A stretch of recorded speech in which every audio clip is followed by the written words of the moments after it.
la généalogie d'Adam. Dans les versets précédents, nous avons vu la naissance de Seth, et nous avons vu qu'avec lui, une histoire différente a commencé. Maintenant, nous arrivons à Genèse chapitre 5, versets 1 à 3. L'Écriture dit « Voici le livre de la postérité d'Adam.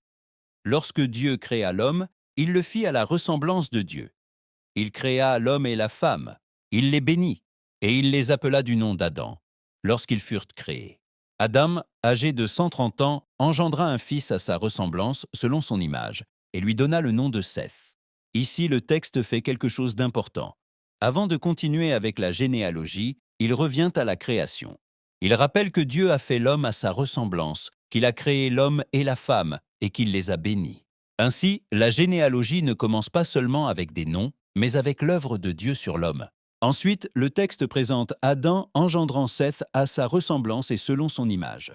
Et là, Seth est placé dans la généalogie que l'Écriture va suivre. Il était déjà apparu auparavant, mais maintenant il est placé formellement dans la descendance que le récit va continuer. Dieu a créé l'homme, Dieu l'a béni, et l'histoire a continué par la descendance que l'Écriture désigne.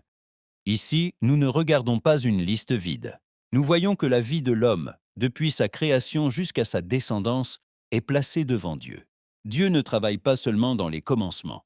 Dieu demeure aussi présent lorsque l'histoire avance. Le même Dieu qui a créé l'homme a continué à guider la descendance que le récit va montrer. C'est pourquoi, lorsque Dieu pose sa main sur une vie, cette vie ne reste pas en dehors de son dessein.